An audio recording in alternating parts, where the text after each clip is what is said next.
Привет, мои дорогие! Спасибо, что смотрите это видео. Меня зовут Оксана, я косметолог, и сегодня вы узнаете, как в домашних условиях сделать очень эффективную, приятную, омолаживающую антивозрастную маску.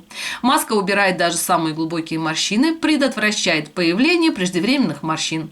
Да, эта маска двойного воздействия. В момент смывания будет очень глубоко и мягко убирать верхний ороговевший слой клеток. Маска подходит для всех типов кожи. Сделайте эту маску 2 или 3 раза в неделю. Для достижения наилучшего эффекта делайте эту маску во второй половине дня, примерно за час до сна. После применения этой маски поделитесь своим впечатлением и напишите свой отзыв в комментариях.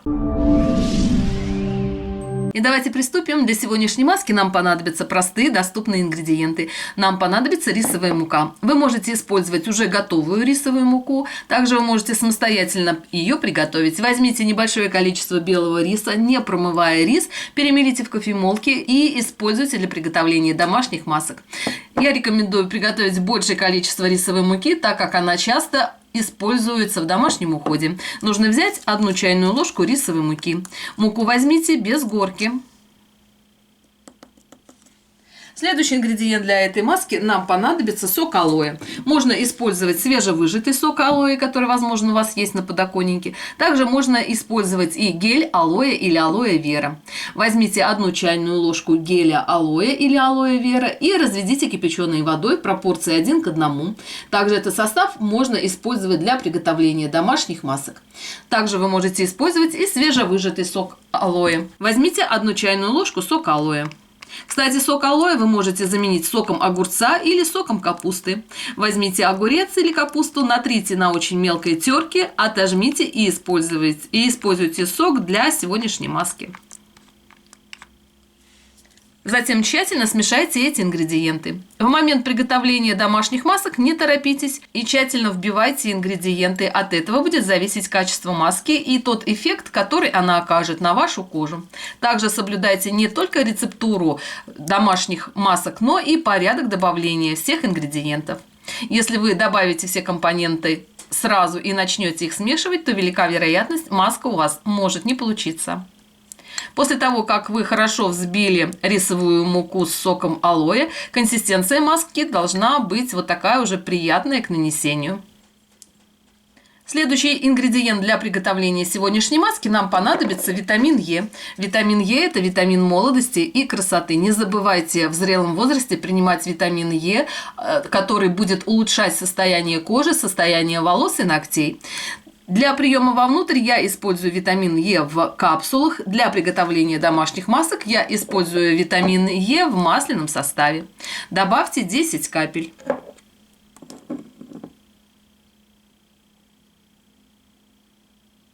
И тщательно взбейте все компоненты до получения однородной консистенции. Все эти компоненты очень хорошо взаимодействуют между собой.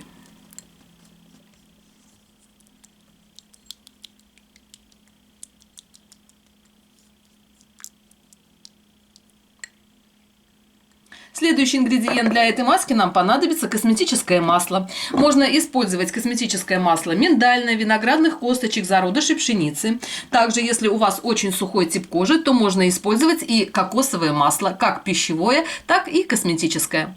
Нужно добавить 10 капель косметического масла.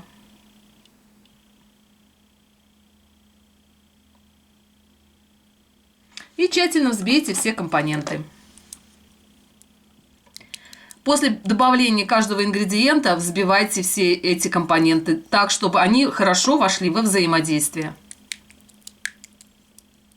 Все свои рецепты домашних масок я показываю в реальном режиме времени. Достаточно 7 или 8 минут для того, чтобы приготовить качественную домашнюю маску.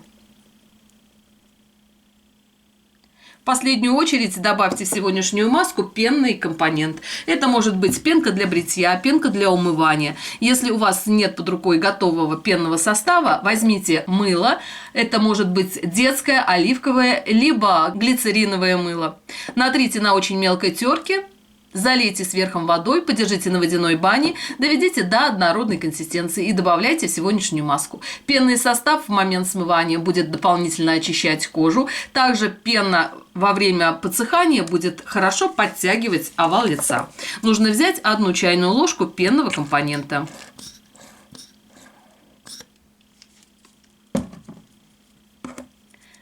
Также тщательно взбейте все ингредиенты. Эту маску можно хранить в холодильнике в закрытом виде до 5 дней. Маска имеет очень приятную воздушную консистенцию. Эту маску можно хранить в холодильнике в закрытом виде до 5 дней и использовать в недельном уходе. Наносите все домашние маски на подготовленную кожу. Перед маской сделайте кислотный скраб или пилинг.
Рецепты домашних скрабов и пилингов вы можете найти на моем канале. Наносите эту маску по кожным массажным линиям одним толстым слоем. Также эту маску можно нанести на кожу шеи, на кожу зоны декольте. Аккуратными вбивающими движениями нанесите эту маску и на кожу вокруг глаз. Держать маску нужно не более 20 минут. Затем размягчите маску влажным теплым махровым полотенцем и смойте водой комнатной температуры. В момент смывания сделайте очищающий массаж по кожным массажным линиям. Затем нанесите питательный или увлажняющий крем. Обязательно поделитесь этим видео со своими друзьями, мамами, подругами. Для того, чтобы как можно больше женщин знали о простых способах омоложения кожи лица в домашних условиях. Всех люблю, целую и обнимаю. Всем мира, добра и красоты. А с вами была Оксана. Увидимся в следующем видео. Всем всего хорошего. Пока-пока.